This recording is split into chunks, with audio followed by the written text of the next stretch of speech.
Good evening, all. It is my privilege to introduce today's moderator, Dr. Talha Raymond. Dr. Talha Raymond is a dedicated and passionate educator specializing in Islamic studies, holding a PhD in the field from Jamia Millia Islamia, New Delhi, 2014 to 2019. With 3 years of teaching experience, she focuses on fostering inclusive learning environments that cater to the individual needs of diverse learners. Dr. Talha emphasizes creativity, critical thinking, and the application of religious ethics to contemporary life, promoting values such as moderation, respect for human dignity, and tolerance.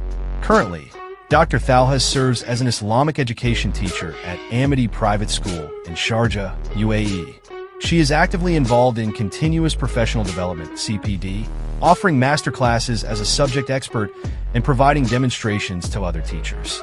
Her teaching methodology includes differentiated instruction and a reflective approach, integrating digital literacy and 21st century skills into her lessons. Beyond the classroom, Dr. Talha has contributed to global academic discussions through her work with Contending Modernities, an online project of the Keough School of Global Affairs at the University of Notre Dame, Indiana, 2021 to 22. Hearty welcome, Dr. Talha. Please proceed. We wish you all the best.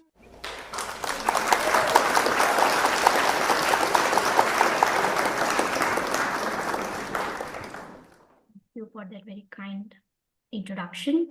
Good evening, ladies and gentlemen. On behalf of Extra Mile, I warmly welcome our distinguished group of teachers and educators to today's session. Extra Mile is a unique platform offering both online and offline training, founded by Dr. Abdus Salam, who is also the visionary behind BTAG. With its robust network of expert trainers, Extra Mile is well equipped to provide on-demand, on-site training across India. I would like to begin by expressing my heartfelt thanks to Dr. Abdus Salam and Extra Mile Education and Training for this incredible opportunity.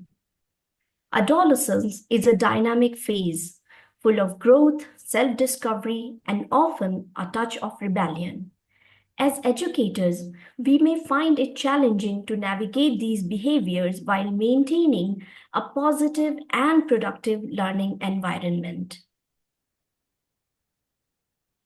Extra Mile, along with the expertise of our resource person, Dr. Kanchan Deshpande, will explore effective strategies to understand and address the unique behavioral needs of teenagers. The goal is to equip the teachers with practical tools to manage disruptions constructively so that they feel more confident and prepared to handle classroom challenges with empathy and efficiency. I am honored to present Dr. Abdus Salam. Dr. Salam is a distinguished figure in the education sector, known for his extensive contributions as a CBSE resource person and master trainer. He has significantly impacted educational standards in India through his role as an assessor for the National Accreditation Board for Education and Training under the Government of India. As the founder and CEO of Extra Mile Education and Training, and the Bharat Transformers Academic Group, BTAG, Dr. Salam is at the forefront of initiatives aimed at enhancing learning and experiences and educational outcomes.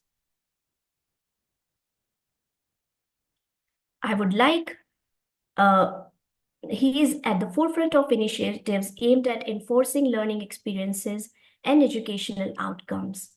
His dedication to education is truly inspiring. Sir, I invite you to deliver the welcome address. Thank you, Ms. Talha. Good evening, everybody. Good evening once again to Dr. Kanchan and Biju Pillai. Well, all the respected educators who have joined for this very important topic, that is the trouble with the teenagers. And at the outset, let me thank Dr. Kanchan for offering this session, this particular topic.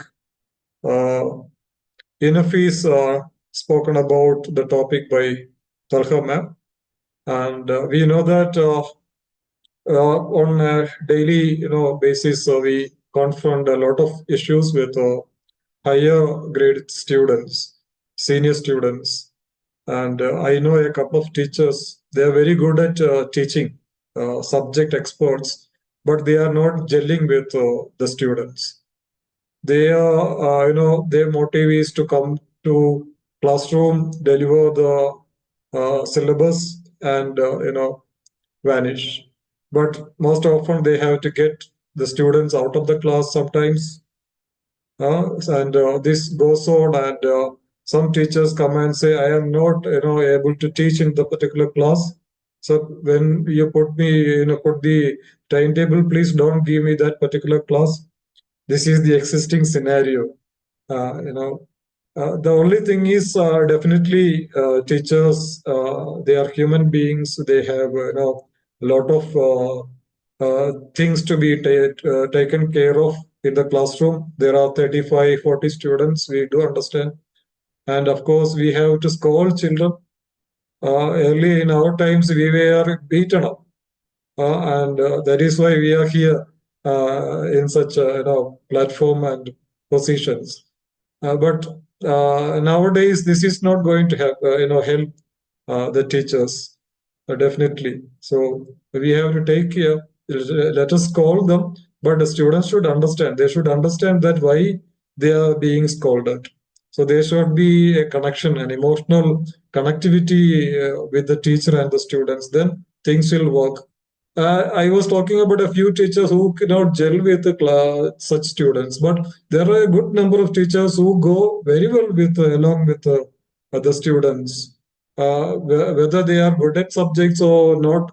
But their class, they are what do you call? There is a synchronization happening in the classroom. So thank you, Kanchan ma'am. Thank you for offering this session. Let's listen to ma'am and take away a lot of input so that we can feel relaxed in the classrooms with the help of these insights. Thank you so much. Over to the moderator. Thank you. Thank you, Salam, sir, for the kind introduction and for setting the tone for today's discussion. Ladies and gentlemen, we are also privileged to have with us Dr. Mr. Biju S. Pillai, the co-founder of BTAG.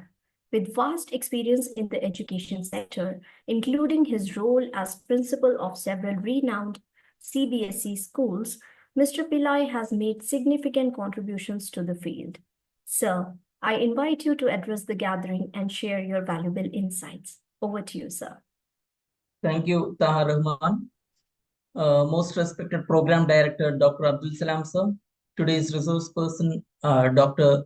Kanchan Deshpande, and all other respected educators on the Extra Mile and Education Training platform. Wonderful evening to all.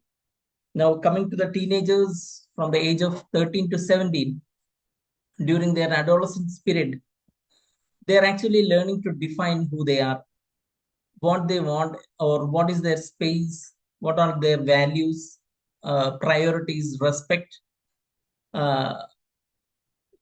So in every areas, straight away coming to the school or classroom, as sir told, teachers might be facing many difficulties. So how these difficulties can occur, or what is their actual problem, that first we have to find it out. So what the children they are expecting in the school, mainly a variety of challenges they may be facing, including mental health, such as anxiety, depression, then academic difficulties, like learning disorders, behavioral disorders. Then what we can say, social issues will be like their teenagers in between them or itself, bullying will be there, having issues with their some teachers or masters. So how to handle these teenagers in a healthy way so that they can feel school premises or classroom is a comfortable place for building up my career, and to have a what we can say a full time they can fulfill their dreams. So this is the actual place. So today we have an expert personality with us, Mrs. Dr.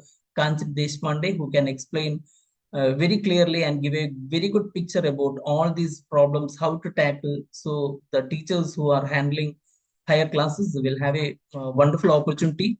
So I wish all the teachers a wonderful evening. Back to the moderator. Thank you. Thank you, sir, for your kind words. Dear educators, let's move on to today's highlight. Resource person for today's session is Dr. Kanchan Deshpande.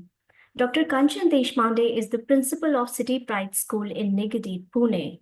With over 25 years of experience in education, she holds an MSc, MID, and a PhD. She has been associated with NABET, National Accreditation Board for Education and Training, under the Quality Council of India for 14 years as a lead assessor, accrediting schools for quality standards. Dr. Deshpande is also a recognized CBSE resource person and a peer assessor for SQAAF, School Quality Assessor and Assurance Framework. Her contributions include establishing quality management systems within her school. Additionally, she regularly conducts workshops and sessions for students, parents, and teachers covering diverse topics such as time management, study skills, effective parenting, and innovative teaching methods. Ma'am, it's truly a privilege to have you with us as a speaker for today's session. On behalf of everyone present here, I extend a warm and sincere welcome to you. Now, ladies and gentlemen, let's embark on this journey to make our classrooms a place where every teen feels respected, motivated, and ready to learn.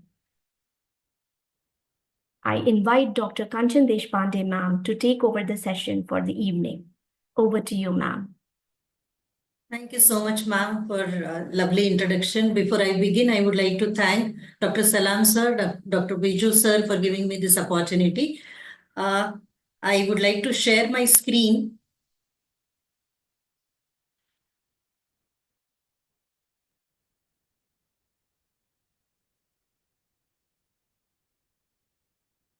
Is the screen visible?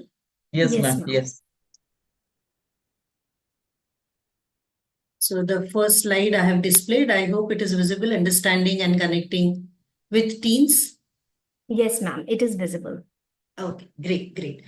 So before I go ahead, very happy evening to one and all present over here. I would like to change this picture, which is at the background, the child who is having some trouble. And I hope at the end of this session, we will see a happy face who would like to be there in our happy classroom. So this is what my aim is for today. All the teachers, those who are present over here, are parents as well. And we very well say in Indian setup that the teachers who are in the school premises, in the classrooms, are also parents. The second home, we call it as, when children step into the school. So let us look at this topic. This is not at all very complicated, but yes, if we introspect, if we think over it, if we understand the stage where the children are right now at this moment, to whom we call it as teenagers, I'm very sure that each one of us will have very easy connect with all these children. In the beginning of the session, I would like to make it very clear that there is no particular solution to which, A is equal to B, and that will be applicable to each and every teenager. So every child is different, every child is unique, every child has different capacities, every child has different capabilities. This is what we believe in. Howard Gardner's theory also talks about multiple intelligences. So every child is very different, and the way we handle every child also is different. So let us keep this tagline in our mind and let us explore more about the teens of this era. I would like to start with a little, different kind of display which is there on the screen, which actually bothers us a lot nowadays. Every second day, you can see such kind of news in the newspaper, wherein someone is, behind that blue whale game, and the challenges are taken by the child, and then the child reached to that extent that he or she will commit suicide. There are quite a few children who are in the teens. They are getting disturbed. they are broken, and then they go to some other extent. So these kind of news actually, they bother us a lot because of peer pressure, because of studies which they are undergoing, or because they have high ambitions from themselves. There are quite a few children who are actually, going to this extent that they commit suicide, and they are dying because of pressure which they have to face nowadays. So in the second, in the middle screen, you can see such a small child, such a cute girl also is dying because parents have said a no for something which she could not take it. So this is how the children are nowadays. We say that we were in that era wherein just now, Sir Salam Sir was mentioning about uh, our parents and our teachers, because they were very strict and because they were having all the time like very strict actions taken against us. That is the reason we are here. But yes, the generation is changing. The generation is demanding something different. And the generation is demanding that we all should be together at the same level. So we all needs to be their friends, and this is how we have to deal with teenagers nowadays. So I have few terms put up over here: difficult teenagers, which I'm very sure at the end of the session, difficult word will go away, and we all will know few kind of things which we can actually we can connect with teens so well. So these are few things which actually bother us. Friendship problems, they have some learning difficulties, as Biju sir was mentioning about learning difficulties or learning differences, to make it very clear. Academic pressure is something which is every day in and out nowadays the children are facing, probably because the parents are demanding, because they themselves are demanding, because their peers are demanding. So there are different angles to it which we will see in the upcoming slides. Neurodivergence, anxiety, gender or sexuality concerns. So all these things are there wherein our teens are, lost. They're not able to understand where to go, how to go about it. And I think the teachers are the one who can handle them very nicely, very, happily they can handle them if they understand them better. This is the age where the children will feel that everyone is my enemy. Think about their parents. They will feel that my parents are the biggest enemies. My parents are saying no to everything. Now, this is where we as a teacher will come in picture, and we will support them in a right way. And I'm very sure that children also will understand us. Now, I would like to explain you how we are going to take this topic ahead. We are not just going to have lecture method at all. I would like to have participation from the audience as well, which will make this topic so light and so lively with our experiences when we'll... Excuse me, ma'am. Yes. There's a question in the about neurodivergence that you mentioned in the previous slide. I'll appreciate if you could explain that. Sure. So neurodivergent is having different capacities of, intelligence level, you can see. So few children are very intelligent in few areas, few children are not able to cope up with those areas. So in the upcoming slide, we are going to see how they are going to handle these kind of children. Okay, so there is diversity, difference is there. There are children, those who have different capacities and capabilities. Thank you. Okay. So in the upcoming slides, we'll go in depth of these terms as well. So how we are going to handle this topic today. So this is what we are going to do. Few information I'll be sharing, which I have gathered from the very authentic resources.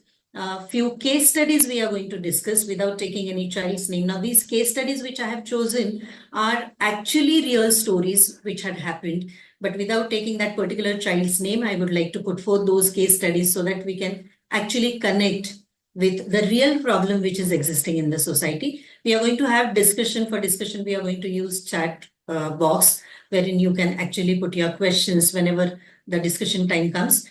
And yes, very important point is we are going to introspect. So unless and until we understand how we are behaving, how we are taking the other child, which is there in front of us, the one who is, in the court of teens, we will not be able to move ahead. So when we are going ahead, when we are discussing about it, when I'm giving you a lot of information, I would request the participants to introspect and see how we are really, dealing with the teenagers. So you can see teenagers, this is the typical definition of teenagers transition from late childhood to adulthood, and age group would be approximately 13 years to 19 years. So this is again little bit here and there. Every psychologist, every behavioral therapist will define this age range in a different way, but typically they fall into the category 13 to 19 years of their age. So you can see the sudden change in them. Now these are some pictures which are there on the screen from this to this. You can see the girl who is there in the first picture with, messy kind of hairstyle. And all of a sudden, when she enters into teens, you will see her standing in front of mirror. You will see her, setting her hair. You will see her more focusing on herself and her beauty. So child versus teens, you can see again. We say typically that the innocence on the face is somewhere lost when the child enters into teens. So let me give you a small activity, and you can actually strike a few words which I'm showing on the screen,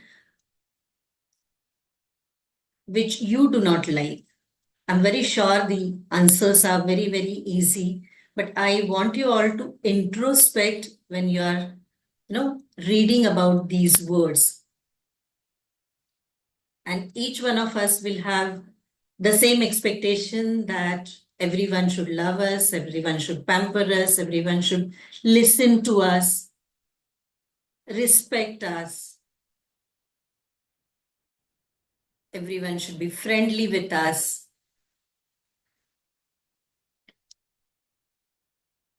And I'm very sure that you will not like the words like which are displayed here in a different color. So no one I'm talking about ourselves, I'm talking about adults. We will not like us to be ignored. We will not like us to be scolded by someone. We would not like someone insulting us in front of others. So we'll come back to these terms again when we'll discuss about our behavior with teens. But yes, we want everyone to love us. We want everyone to pamper us. We want everyone to listen to us. We want everyone to respect us. We want everyone to understand our emotions. We want everyone to be friendly with us. So let us connect all these terms and let us introspect for 30 seconds in our mind whether we are behaving the same way with our teens. Are we ignoring them because we have some pre-decided notions in our mind, something which, some image of that child, and we are ignoring that child, that this child comes every day in front of me and he or she is asking me questions in and out. So I'm ignoring him. Am I scolding that child for any small little thing what that child does in the class? Am I insulting that child in front of his peers? Is something really, really needs to be thought of. Am I really behaving properly with that child? So any person wants the words which are mentioned in blue to be there associated with us, and the other color certainly not. So let us take a moment and understand this case study. I want all of you all to just read and let me know what you think about it.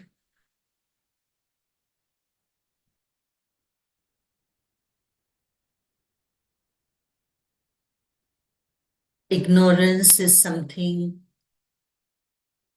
okay.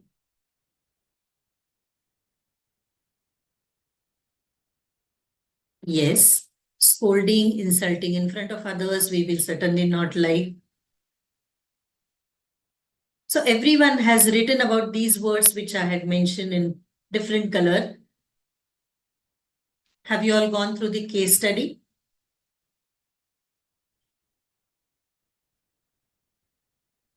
I Is hope that most come of to the screen? most of us have read this, ma'am. Yes, ma'am.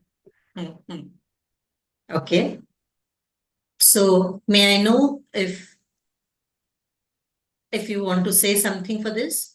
You can Ma'am, unmute there and are say. some comments coming from Prijita, ma'am. Teenage issues, identity crisis. Okay. Okay. Great. What else? From Rupali, ma'am, hormonal changes. Hormonal changes. Okay. Great. I'm getting the right words now. Shalini, ma'am, says ignorance. Ignorance. Yes. Yes. I would like to understand, are you all introspecting and writing this? Lack of attention from Seema, Lack of ma'am. it. Age factor. Yes. Yes. Attention seeking. Okay. Great. Conscious Minimum about sleep. self-grooming. Yes. Very correct. Okay. Let me take back to the case study and let me discuss a few things about this. Ritu studies in grade 7. Now, this is the typical teenage, you can say, in a topmost school of the city. During interaction with her class teacher, her mother complains that she was very active till grade 6 and she used to balance her studies, sports, and artwork and would score good marks. But now she's very passive and takes everything very lightly. Very correctly, you all are actually going through the you can say assumptions what might be happening with this girl who is in grade 7 now. Back of the mind, please think of any child of your class where you are going and teaching. Think about this child, why there is a sudden change in his or her behavior. So let us understand in depth how things happen with teenagers, starting with physical development in teenagers. So you can see for girls and for boys, there is little difference you can see between 11 and 15 to 16. The changes will start happening, transition to sexual maturity, bringing the body from childlike status to adult sexual maturity. Now, this is little theoretical part, but yes, we can really very well connect with whatever is happening and whoever is there in front of us as a teen. Maybe you can, throughout the session, you can imagine few children of your class and you can relate all these characteristics. Body starts to increase in the amount of fat. Menstruation begins in girls. Development of breasts, broadening hips, and growth of pubic hair will happen in girls.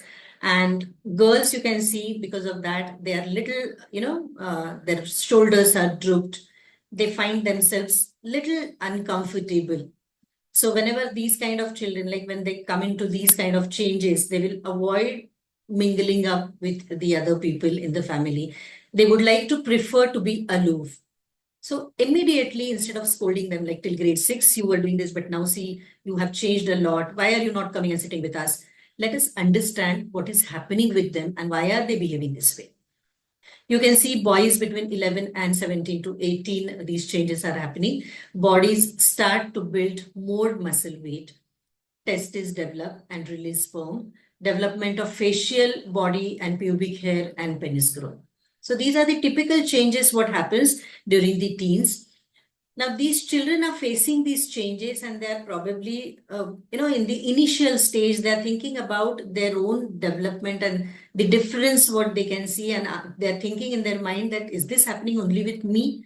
Or is there any other person who is facing these kind of changes? Now, of course, the generation is changing. The difference which we can see, if we think of our teenage, when we were in this age group, and now the children, those who are in teenage, there is huge difference. Like those days, we did not have social media who would give us a kind of exposure or from where we can get this information. But nowadays, the children are very smart. The generation is growing very fast and they have all this information beforehand. So probably you can see them discussing about such kind of things. Probably you can see them when we go and try to ask them like what is happening and what are you discussing about, they will stop their discussions. But yes, these are the physical changes with these changes, they're trying to, adjust. They're trying to adapt these changes. And with this, if we have some kind of restrictions on them, if we tell them that this is not good, that is not good, this is not going to work. So whenever you are scolding any child for anything, please think about these changes which he or she is facing.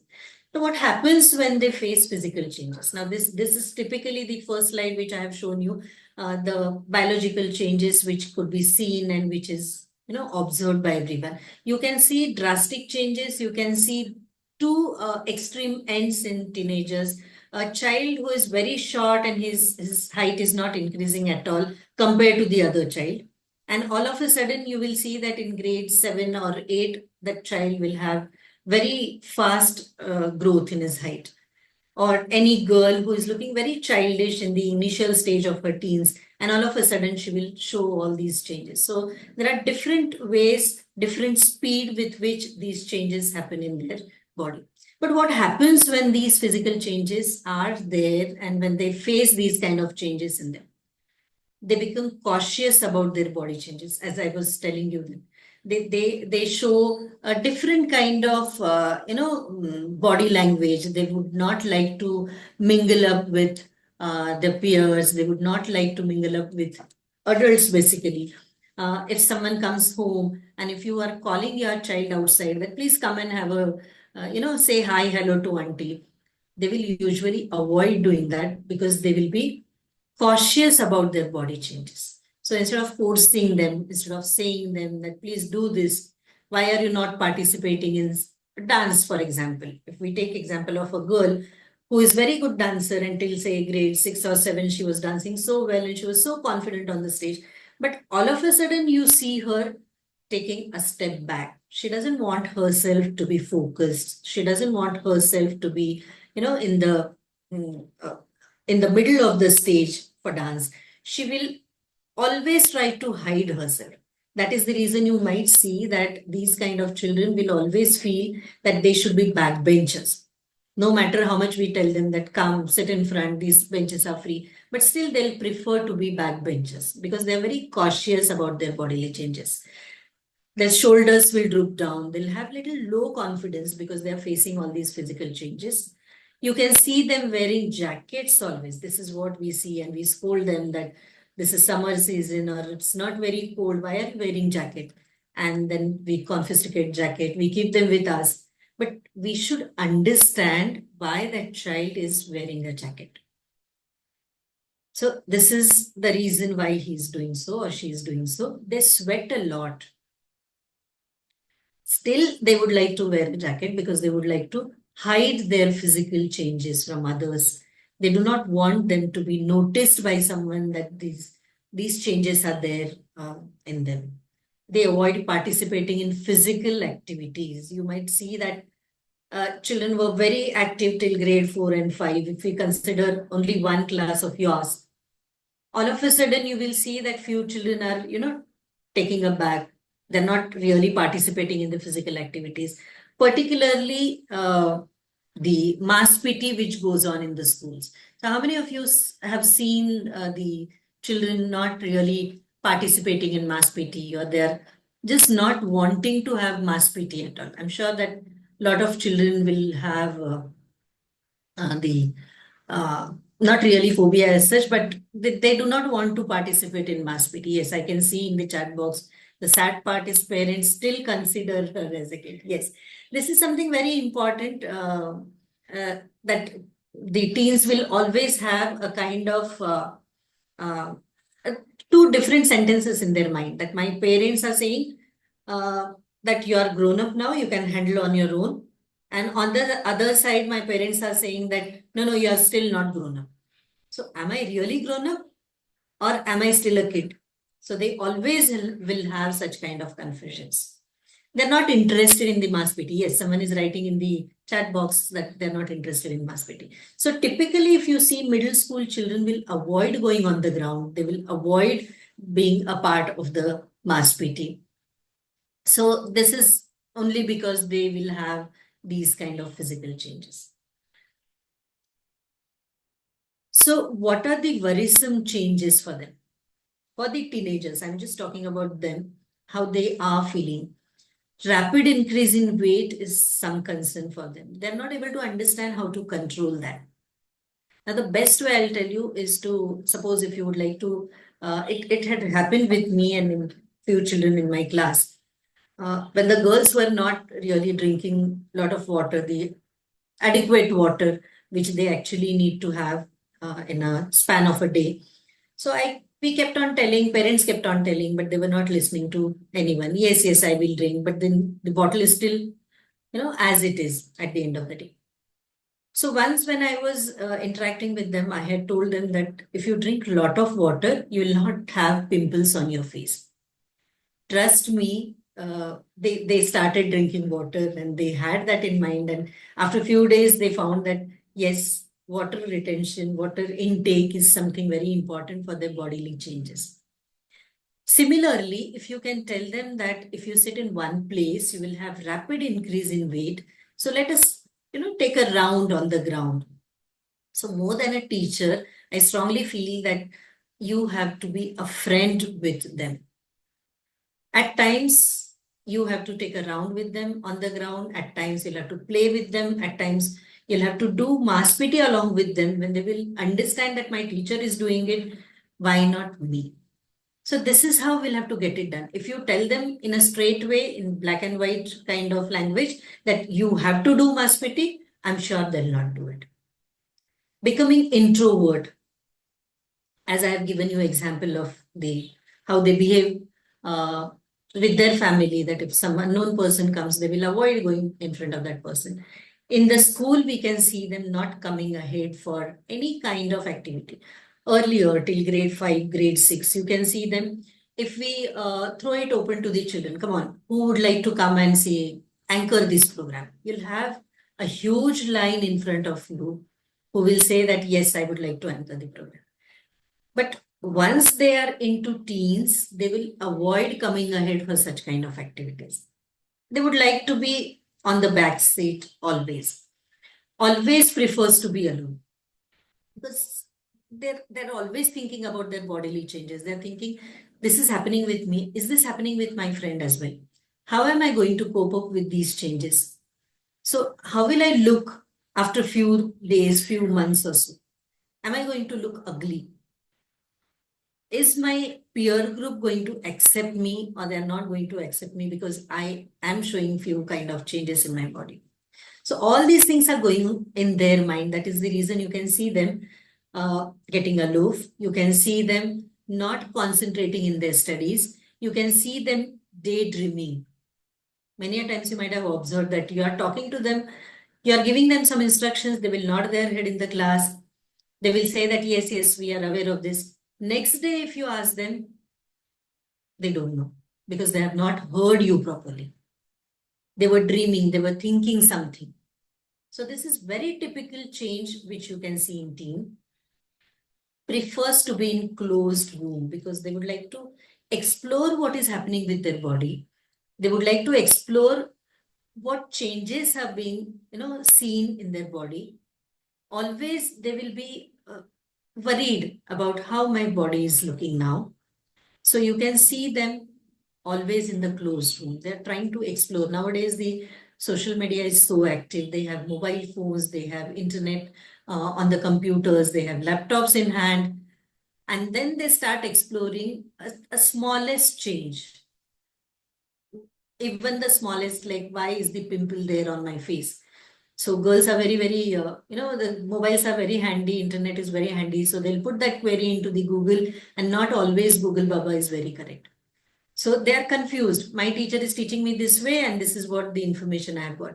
But they're not having that clarity. They're not, because they're introvert, they're not able to ask such kind of questions openly to their teachers. So what I can say is, as a teacher, if you see such kind of child, please go and have a talk. Maybe as a buddy time, you can take that child around. You can sit with that child for lunch. You can take the child for some help. Say, for example, taking something from the classroom to the staff room, and on your way, you can have that connection made so that child will start opening with you. And once the child knows that this is the place where I can speak, this is the place where I can actually open my mind and get some kind of suggestions, get some kind of insight, and whatever I am saying to my teacher will not go out of this room. Once they get this confidence, I'm very sure that they will start sharing with you. More than their parents, they would like to share with their teachers. This is what my experience says, and many of you will agree with me. They will become very aggressive. You can, all the time, you can say that, like whatever you will say, they will not agree immediately to that. So, many of you are parent as well. You might have observed that your child will not listen to you, but your child will listen to the teacher to whom she or he believes. So this is typical characteristic of teenagers when they are in the class, and this is why we need to understand how the physical changes are happening. Now, this is typical research data which I have collected: physical activity behaviors in adolescence, current evidence, and opportunities for intervention. So you can see that young people in between 10 to 24 years constitute 24% of the world's population, and investing in their health could yield a triple benefit today into adulthood and for the next generation. However, in physical activity research, this life stage is poorly understood, with the evidence dominated by research in younger adolescents. I would like to highlight bold this statement, that poorly understood. And this is with evidences they are writing this. School settings and high income countries, globally 80% of adolescents are insufficiently active, and many engage in more than 2 hours or equal to 2 hours of daily recreational screen time is something very, very worrisome. Now, here I would like to say that as a parent or as a teacher, you can actually talk to the parents as well, parents of your class, and you can ask them, is your child sitting in a closed room? What is he seeing, he or she is seeing on the mobile? How much is his screen time? Now, these are the questions which this generation needs to be asked, like parents need to be asked. So you can ask the parents, and you can actually guide the parent to spend more time with their children. And if you see that the child is engaged on the screen time for a longer time, that shows that something wrong is going on. So we'll have to, engage that child into some activities. Now here, if you say that, please switch off your mobile and come out of the room and sit along with everyone in the, living room, child will not like that kind of comment. Child will not respond you positively. You have to be in a friendly way. You have to talk to the child and make him or her understand that he or she should be along with the others, so that their screen time will decrease. This paper presents the most updated global evidence on adolescent physical activity and discusses directions for identifying potential solutions to enhance physical activity levels in this population. Adolescents' physical inactivity lively contributes to key global health problems, including cardiometabolic and mental health disorders, but the evidence is methodologically weak. So this is the study and the research data which I could capture, and this caught my attention. Now, how we are going to help? These are few helpful tips which we can use. Teenagers need at least 60 minutes of moderate to vigorous physical activity on most days to maintain good health and fitness and for healthy weight during growth. So this 60 could be divided into smaller parts, and typically when children are there with you, I'm not talking about the house environment now, I'm talking about when the teens are there with you in the school, how you can engage them into different kind of physical activities, along with when you are teaching them main subjects, say for example mathematics. Why not plan some kind of activities? For example, if they are learning mensuration, so instead of teaching mensuration in the class using the board and calculations which are done on the board, asking them to write in the classwork notebook, solve the sums. Instead of that, what if we take them on the ground? If we ask them to measure some length and breadth of some area on our ground, and then calculate area or perimeter of that particular piece of the ground. So this will engage them into some kind of physical movement. So this is just one example. You can think of your better people to understand how you can include them into physical activities. Parents are encouraged to limit a child's screen time, that is TV, video, and computers, to less than 2 hours daily and replace these sitting activities with activities that require more kind of movement. Now, this is typically for the parents. When you are guiding the parents, maybe you can ask them to, or take the child into confidence, ask the child to, have some kind of typical timetable for himself, wherein he's using less than 2 hours of screen time. 2 hours is very huge, actually. So you can ask the child to equally balance the activities and give enough time for physical activities as well. So this is what the physical development is. Before I go ahead with the next developmental domain, I would like to ask if you have any doubt or anything which you would like to share regarding physical development. Okay, someone is saying that trying to be, yes, ma'am. Yes, ma'am. I was about to read that comment that they are trying to be friends, but they are not interested. The teens are not interested in sharing their feelings. See, this is not going to happen overnight. No one is going to trust you overnight. Correct? So you'll have to build that confidence. You'll have to build that relation with that teens. You need to be like all of a sudden, suppose if you ask him to share, whatever happens, please share with me. No one is going to listen to that. You'll have to build that confidence in that child's mind. Now, how to build the confidence? Suppose, for example, now these typical teens, I usually do this. I tried this, and you also can try doing this. Simple things you can share with children. For example, like once you are done with your period, teaching is done. Now, this is the time when you are going out and they would like to share something they are sharing, or you can share something with them. Casual talk, which is needed for this age. And probably the talk wherein you can take up their topic of their interest. Say, for example, if some cricket match has happened just a day prior. So you can talk about that. Hey, did you see that match? What had happened? Which player did you like? So they will try to connect with you. All the time, if you have frowning face, all the time, if you have the face which shows that, you are just a teacher, I'm sure they're not going to build that confidence with you. So once you start sharing such kind of things, they also will start sharing. So the children, those who are, against a particular teacher, also will try to communicate with that teacher. Sharing feels like childish behavior to them as they believe they are grown up. Because they're confused. They're confused whether I'm really grown up or I'm still small, because we are the ones who are interacting with them that way. At times we say that, no, you shouldn't use, this kind of app because you're not still grown up. Today's generation is very tech savvy. They're way ahead than us. And at times we say that, no, you are grown up child. You can do this on your own. So how we are interacting with them? Are we confusing them or are we making them clear? For example, I'll quote here one example which I had come across.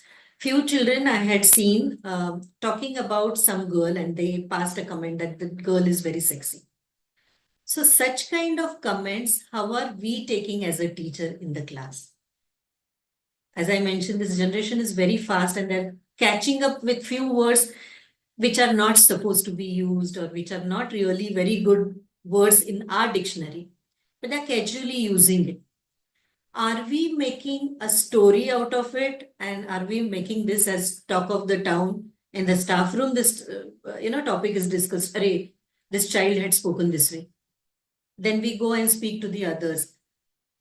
This is not going to give you solution. How you can talk to the teenagers is just give a casual kind of approach and see that that word is unknowingly removed from his conversation. Keep on talking, be very friendly with that child and say that, are we using this word? towards the end of the conversation. Should we really use this word? Would you like if I use that word? So if the child has confidence in you, I'm sure that child will say that, no, I will not like. No child will use a word in this teenagers group. No child will use a word just without understanding. Now, these children know few meanings. They're confused. They're in the mid of their, changes what are happening with them. So they're not really able to understand. Someone has written over here, I agree what you're saying, that they're feeling shy coming in front of the guests. This parents can understand, but what about the grandparents? How we make them understand this situation? I know, because this is generation gap. Now, when we deal with our children, we feel that these are my children. And when our in-laws or our parents are there, they have different kind of approach. Because now itself, if you think about this generation, we, the teachers of this era, they say, typically, if I have to mention the age group, say in between 45 to 55, the teachers will always think that my teachers did not allow me to speak in the class. My teachers were very strict. We could not even ask a doubt in the class. But today's generation is not going to accept this. Because they're very, very fast. If you don't give them answer, they'll find other ways to get the answer. Most of the students are using, yes, F and N words. Yes, I understand this. So this is the reason I'm telling you that if you are very friendly with them, I'll just give you one example, which I tried myself, and you can try this. It was long back, still you can connect with today's era.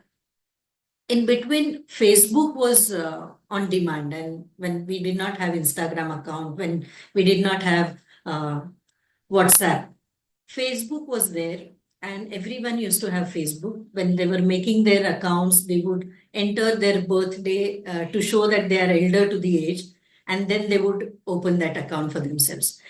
So I had a class to address as a counselor, and the parents had, they had raised a concern that our children are on Facebook and they're chatting with others, they're posting their pics, and we don't come to know what are they doing on the screen. So will you be able to guide them? So I went in the class, I spoke about, typically what a counselor says or a teacher says, that I was trying to make them understand how Facebook is bad. Okay. So I finished talking to them. I said, will you all now delete your accounts of Facebook? They all nodded their head. But somewhere in my mind, I was thinking that they're not going to do that. I said, see, now I'm stepping out of the class. After this, also still, if you have any doubt or if you would like to share something with me, please come and ask me outside the classroom. Okay, this is one more very important point, because few children during this age group will not feel very comfortable to ask such kind of questions in front of their peers. So the moment I walked out, one child came behind me. One question he had asked me, which made me think a lot. He said, ma'am, all the time you were saying and you were trying to make us understand how Facebook is bad, then why are you there on the Facebook? Then I said that I will delete my Facebook account. Will you delete? He said, yes, if you delete, I will delete. Trust me, I went into the computer lab the very moment with that child. I opened my Facebook account. I deactivated that. I said, now you do it. He did it. And along with him, he made it a point that all his, friend circle, all 7, 8 children delete their Facebook accounts. That was my success. Every primary students are using, yes, social media is a villain in this regard. I agree. But at the same time, we cannot avoid giving them social media exposure.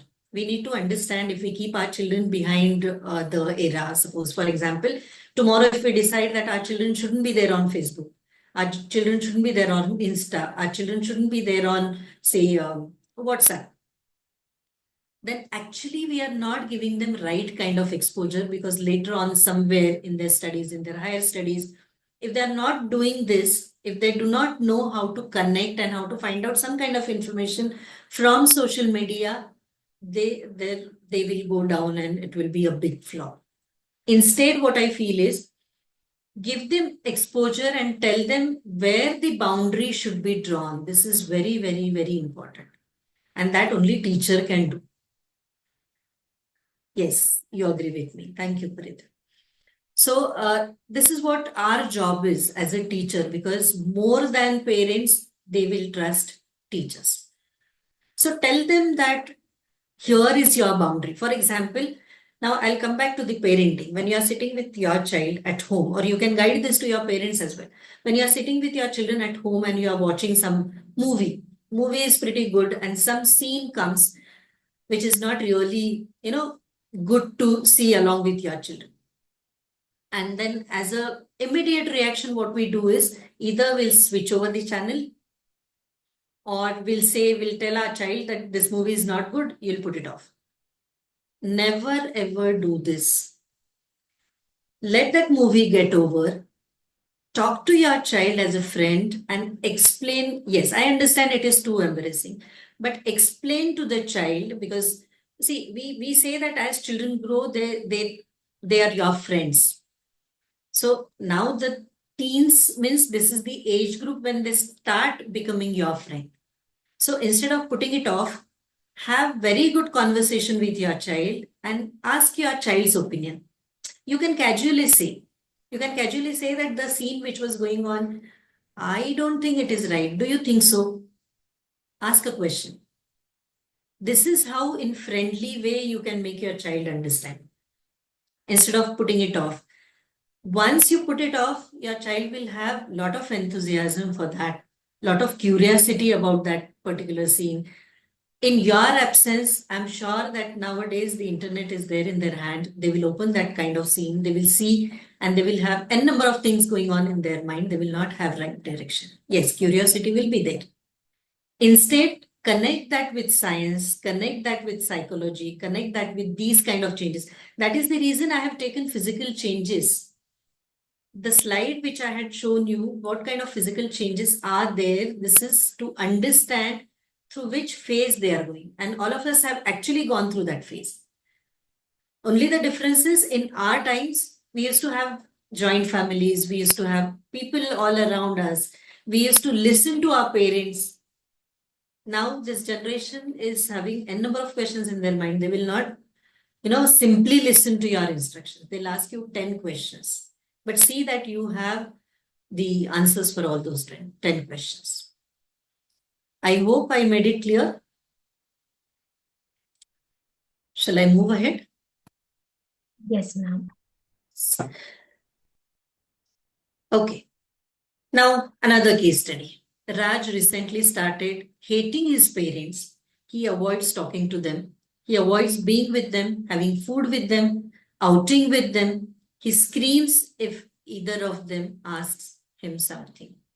Think for a while what might have happened with this child. If you can post it in the chat box.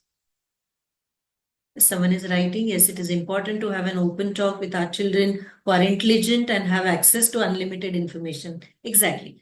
Only they need to understand what is acceptable behavior in our respective contexts. This reminds me one more point. We usually used to have making of pairs somewhere in 9th or 10th standard in our times, or 11th and 12th, when people would make pairs in the class.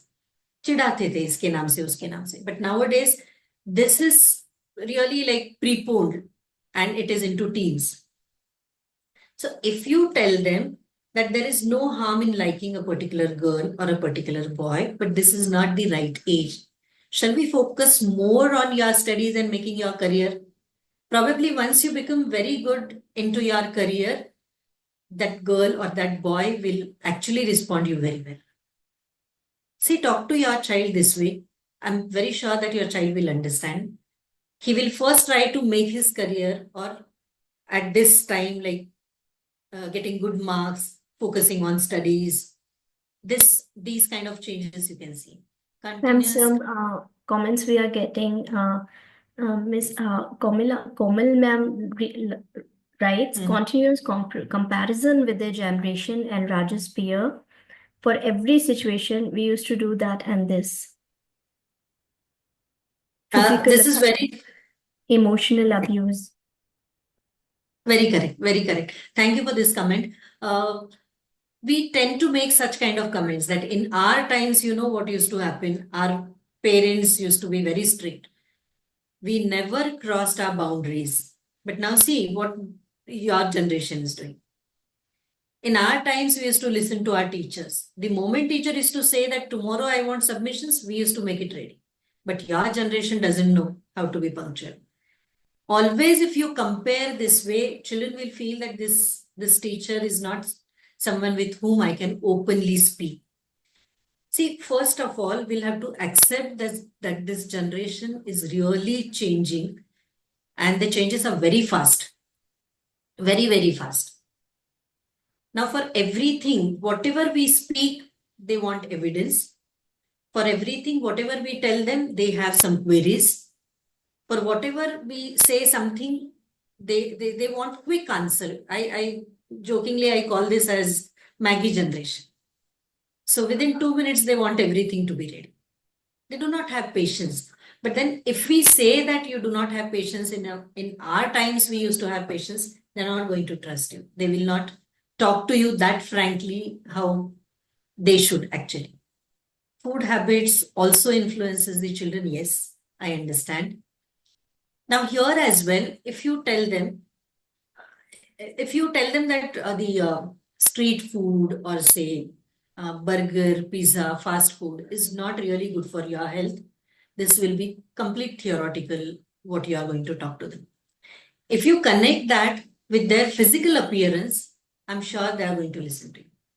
If you tell them that you're gaining weight and all of a sudden you can see, increase in the weight, but you were very thin and you were looking very smart. But with increase in the weight, you will not look that smart.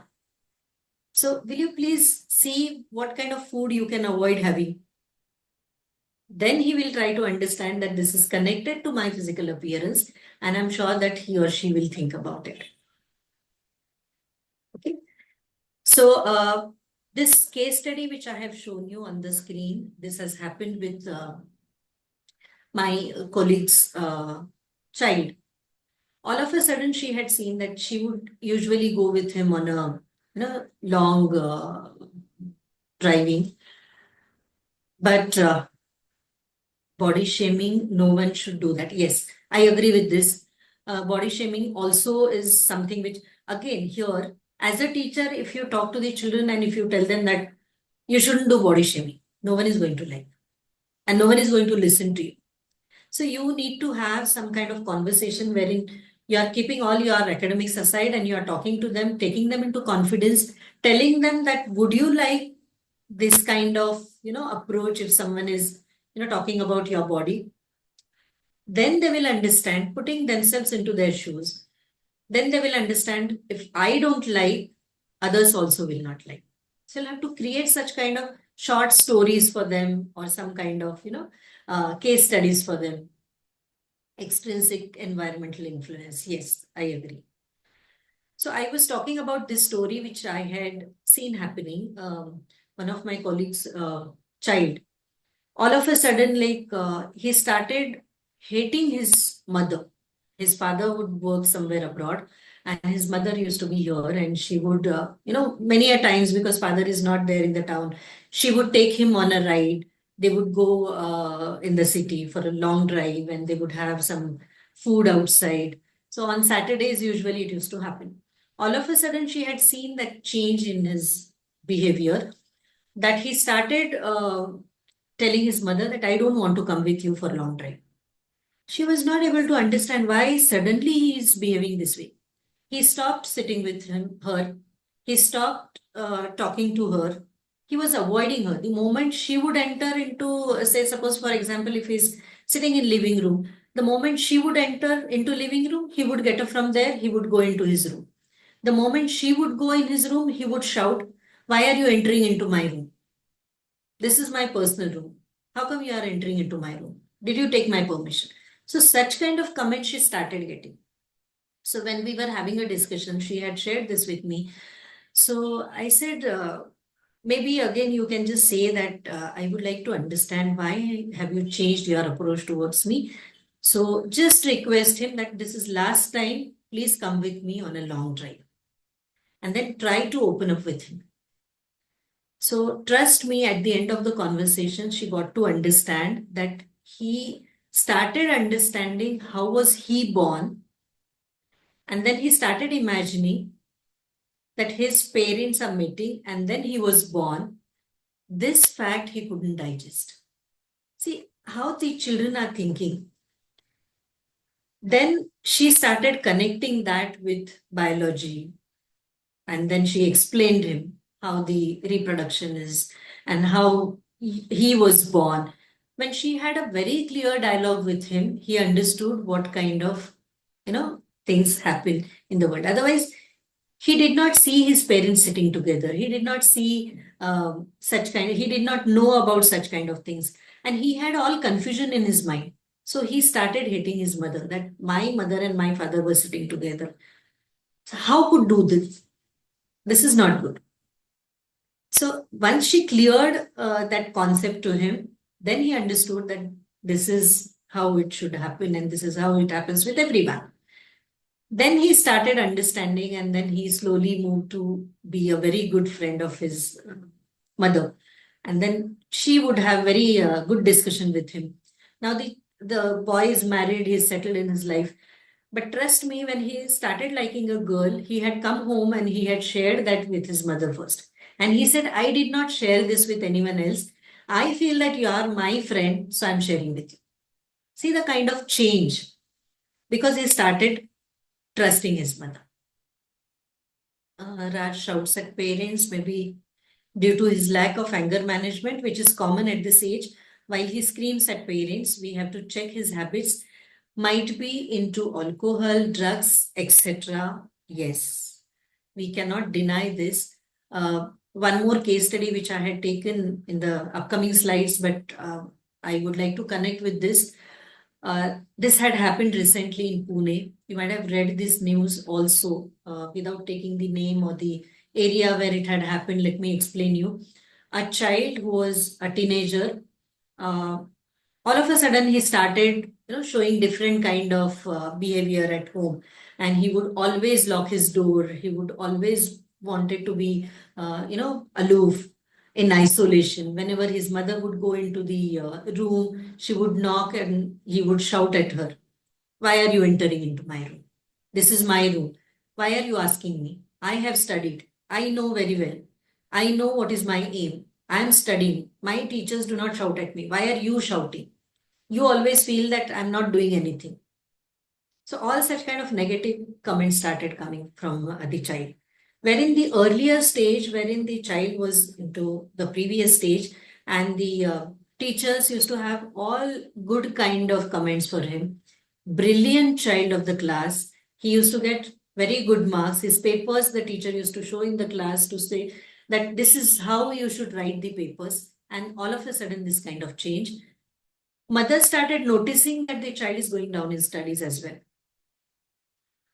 One day it had happened so that somewhere midnight at 2 o'clock or so, the child jumped from 11th floor and he committed suicide. After that, when the police investigation started and the mother opened his room and all that, she saw that blue whale game wherein the child was involved. He had some kind of map of his house. And this was the last challenge which he had accepted on the online platform, that he should jump from his window. So he jumped without thinking. So what I'm trying to say is, when you see such kind of changes, when you see that your child is, being aloof, your child is in the room, he's always locking the door from inside, he's not allowing you to enter, he shows such kind of aggression, please intervene.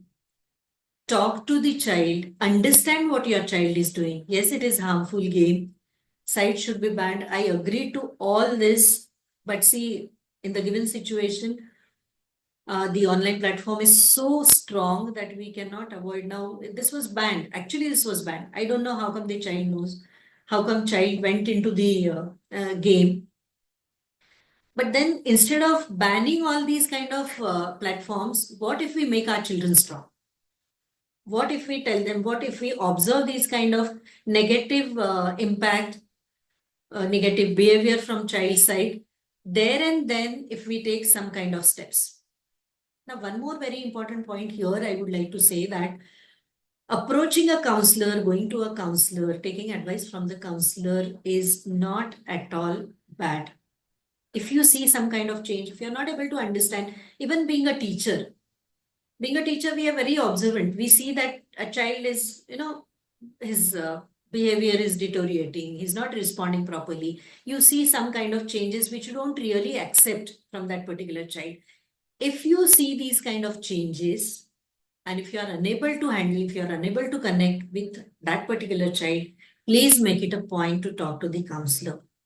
The counselor may handle it, but this you have to do it so properly that child will not have any kind of, hatred in his mind that my teacher has gone and spoken to the counselor. They will not like this. So in very tactful way, you'll have to approach the counselor, understand from her how you should behave with the child. But yes, this is very important that if you see some kind of difference in his behavior, immediately you should approach. That type of game is more impactful than our advice. I know that. But see, how hypnotism works. When you are giving everything to someone, if you are having control on yourself, meditation is the best way how you can actually, these are simple tips which I can give you in the classroom. Before you begin your class, what if you ask your children to meditate only for 30 seconds? In the meditation, ask them to imagine something. What I usually do is I ask them to imagine if they are on the seashore. Imagine that everywhere it's very pleasant. There are birds around. There are birds migrating. You see beautiful birds. Show them positive kind of, some kind of scenery. Ask them to visualize. Ask them to do meditation. And tell them that in the initial stage, I understand that you'll have to work a lot. You'll have to tell them that this statement I use many a times in the classroom, and they start thinking on it. I tell them usually that the moment you, the person who can control himself or herself can do wonders in life. That means, a smallest example, if someone will ask me that for 2 minutes, or if I decide that for next 2 minutes, I'm not going to open my eyes, I'm going to sit quiet with my eyes closed. If I can control myself in those 2 minutes, if I don't open my eyes, I can do wonders in my life. If you talk to them this way, I'm very sure that they will understand. And once they have control on themselves, no one can actually, catch them in such kind of games. Yes, I understand this game should not be made, but again, I'll go back to the same point that this is not in our hands. What is in our hands is to control our children, to guide them, make them understand the boundary in between good and bad. This is what is in our hands. Rather, you can openly speak to them that such kind of games are, there in the market on these kind of platforms. I think we shouldn't go ahead with this. What is your opinion? Adding that spending more time, the parents should spend more time with the kids. I understand this. But then in today's era, again, the factor which is not controllable, both the parents are working. And in the metro cities like Pune, Mumbai, or any other cities, both the parents have to work. You cannot say that one parent has to be there along with the child. In this given situation, how you can actually spend time with your child is something very important. As a parent, one more tip. In the upcoming slides, the tips are there, but let me quote over here as well. That you can have specific time allotted for your child. That this is the time, say for example, 7 to 7:30 is the time wherein me and only my child is going to be there together. No one else has entry in our time. This is our time which we are going to spend. My child will decide how that time should be spent. But every day in between 7 and 7:30, I'm going to switch off my mobile. I'm going to be there along with my child. See the way your child will start trusting you. And here, this side, when you are in the school, I'm very sure that being a class teacher, you can do this very well. You cannot certainly give 30 minutes to every child. I'm very aware about this situation. But yes, you can actually call the child for lunch with you. So considering that all 40 students are there in your class, maybe if you decide 2 children in a week, without disturbing our own, time where we have to work and we have to keep other things ready for our class. Say if you decide 2 children on a given day with you or in a given week with you for lunch, I'm sure that within say 15, 20 weeks or so, you'll be able to cover all the children. So every child will have that faith that my class teacher knows me very well. I can go and speak anything with my class teacher. So once this confidence is developed, they will surely share their concerns and their problems with us. Not only teachers, parents would educate the children. Yes, I'm doing for 8 students every day. Very, very good, Rupali ma'am. Prajitha, parents are trying to compensate for the presence by providing everything they demand is really something very bad. See, usually when we interact with the parents, we get to know that parents say that last week only we had taken them for a holiday. So last week during the weekend, we had been to a resort and we were along with our child. But were they really along with their child, or they had their family friends and they had a nice kind of gathering over there wherein all the adults are sitting and all the children are left? Are they doing that kind of, are they spending that kind of time with their child? Has to be really seen. Parenting also is important, yes. But in this given situation, I strongly feel that we are second parents of our children in the classroom. And this is what is controllable factor. We cannot see parenting sessions we can conduct for sure. We can keep on interacting with the parents. But yes, parents are always on their mobile phones. I agree. And we also do that. Many a times, even we do that knowingly, unknowingly. But if we really decide that this is the time wherein I have to be along with my child, no matter what happens around me, I'm sure we can do that. As a principal, I am able to do this whenever I see that a child is disturbed, or when my teachers come and tell me that this particular child, I see some kind of changes. I make it a point to call that child along with me for lunch, because I know that other time I'm busy in administrative things or some other things. But during lunch, I can certainly have some conversation with that child. 10 minutes, that is more than sufficient for them. So now what I can see is children start coming to me. Ma'am, we would like to have lunch with you. So they feel that they're heard. They feel that they're given some kind of importance. This is what is missing in our conversation when we do with them. As a teacher, if they're demanding some small thing, why not you fulfill that? That will actually bring a kind of trust in you. Yes, I would like to go ahead with next thing, which is emotional development in teenagers. You can see in this slide, in this previous slide, bad, ugly, fool, stupid. Dr. Kanchan, 1 minute. How many minutes is required now? We have Sir, 10 minutes left, 9 minutes left. Okay. I'll go a little faster, sir. I'll go a little faster. Yes. And towards the end, we can take this, the questions. So I'll explain the theoretical part first, how the emotional things are there, dealing with different kind of emotions. They are mixed with all these emotions. At times you can see them angry, sad, tired, sick, loving, afraid, all such kind of emotions. This is something very important to understand, that they have mood swings. Two extremes you can see. They're so happy in the morning, and towards the end of the day, they are so depressed, kind of. Difficulty labeling and talking about the feelings. So they are not able to express their feelings. They will say that I'm bored. So try to understand what is happening to them. Difficulty in separating thoughts and emotions. difficulty in interpreting others' emotions and intentions. So they're actually struggling with their emotions as well. They're not able to express them properly. So these are few helpful tips. Understand their emotions, give them some space and time. So at times, if they commit some kind of mistake, tell them that fine, this is the mistake. If it is not repeated again, well and good. But if it is repeated, it becomes blunder.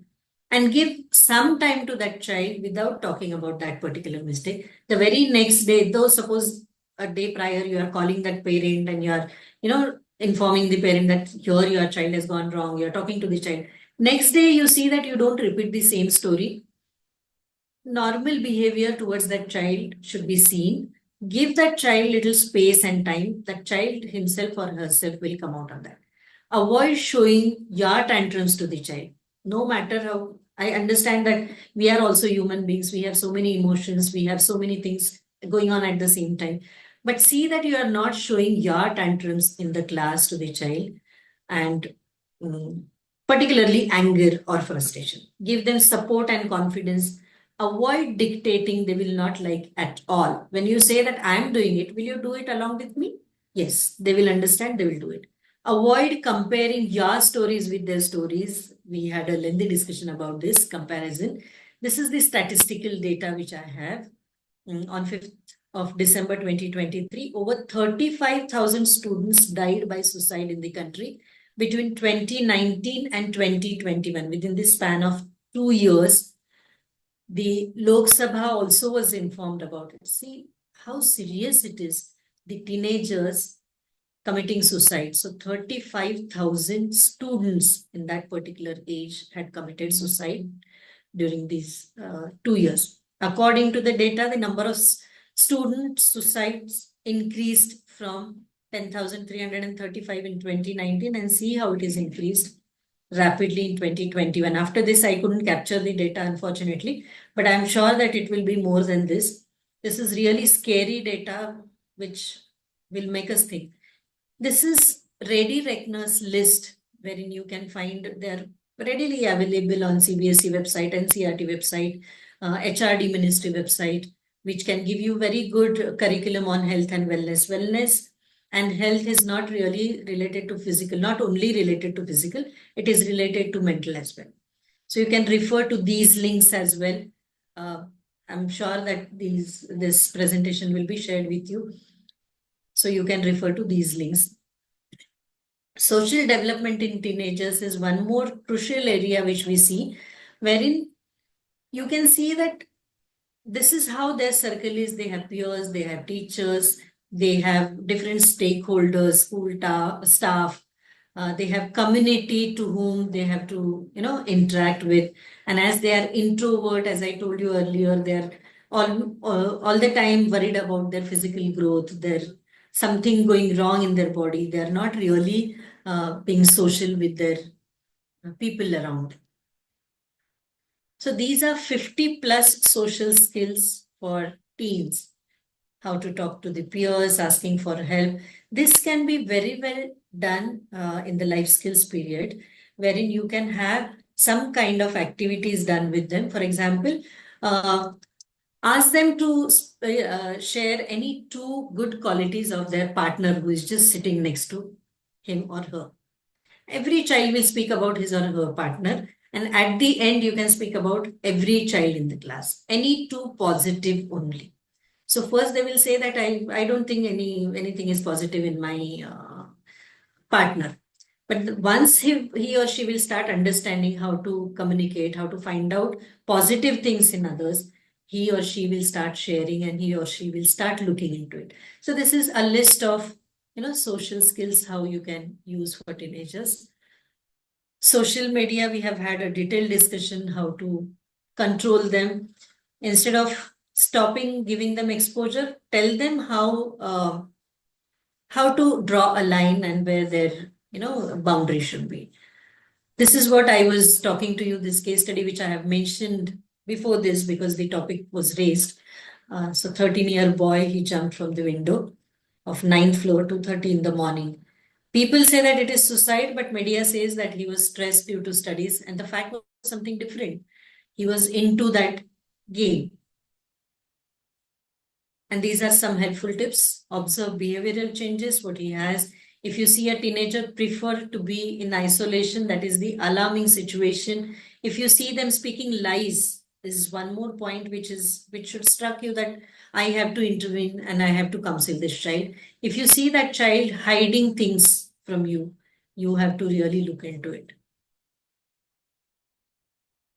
Anger management is very, very difficult. Everyone knows, everyone is going through it. As a parent, as a teacher, we know how children are. Immediately they'll be angry. The moment you say that some suggestion you share with them, they'll show their anger. So this is typical characteristic. You have to understand that they're going through these kind of changes. This is how their brain is. So many things are there into brain. How to decode the brain and understand what is happening into his brain. They'll have ego, they'll have self-image, how they should present their image in front of their peers, basically. They do not want any kind of insult happening. These are few things. This is one more major topic to discuss, but due to time constraint, I'll not go into depth. But see that your children are not under peer pressure. Unknowingly, they go into it, and if you openly talk to them, they will share with you that if their partner is scoring very good marks and if he is not able to do it. So how to handle that pressure? These are again parenting tips. Teach life skills, avoid negative labeling is something bold, underlined thing what we should do.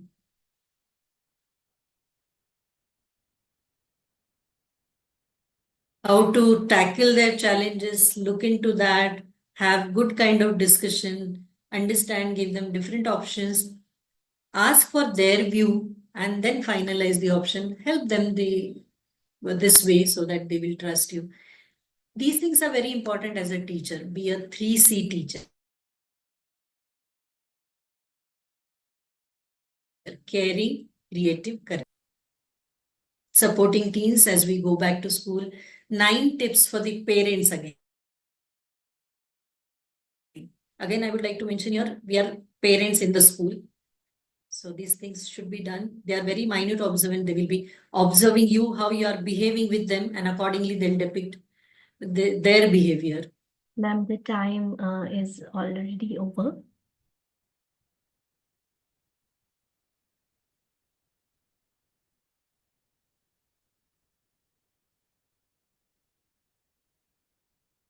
Ma'am? Madam is stuck. Yes, I think there is some connectivity problem. Yeah. So shall we wait for ma'am to connect back? Yeah, please go ahead. Okay. Madam, you can read the slide. Yes, ma'am. Yes, sir. So ma'am was talking about, I've actually lost the slide here. Yeah, madam, I Maybe think she ma'am will be has stopped sharing. Yes, madam, we can take up questions. Yes. If there are questions, they can raise their hands. Talha ma'am, Ladies and invite gentlemen. teachers, educators for asking questions. They can interact with the Kanchan ma'am for 5 minutes. 5 minutes we can extend. Yes.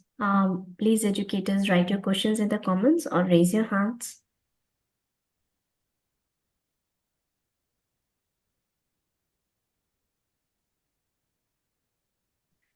So no questions.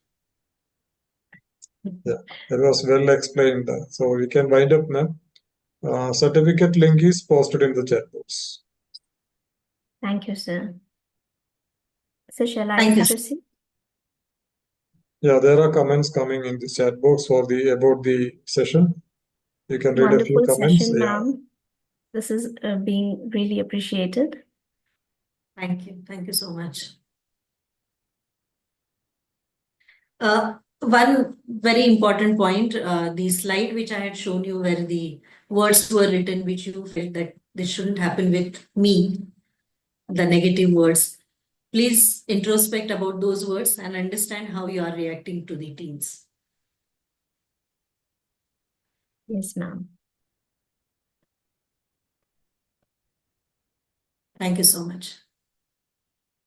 Because there are no questions in the comment box so far, so I would like to extend our heartfelt gratitude and appreciation to you, ma'am, for your enlightening and insightful session.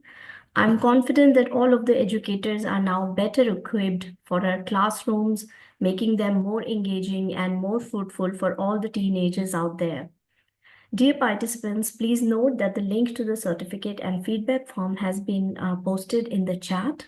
Kindly complete the form with all the necessary details.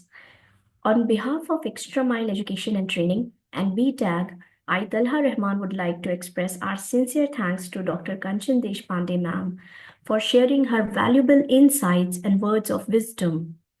I would also like to extend a special thank you to Dr. Abdul Salam for his unwavering support and for providing this wonderful opportunity. And last but not least, a huge vote of thanks to all the participants for your incredible enthusiasm. We sincerely hope that we have earned the privilege of your time. Have a great evening ahead. Thank you. Thank you, ma'am. Thank you, Dr. Kanchan. A huge round of applause to you. Thank It you was so a much. very good presentation, and of course, it was a kind of interaction. Yes. We were not just presenting and delivering what we know. Definitely, audience was interacting with you with their inputs and insights. Definitely, the session was very significant and meaningful. So thank you so much for offering this session. We can speak at length, but introspection is very important. As Madam has said, we have to introspect on the points we have discussed, and now onwards we can deal with the teens in a very different way, so that we become successful in the classroom management. No students will be standing outside, or they will be angry with you, or they will start hating you. So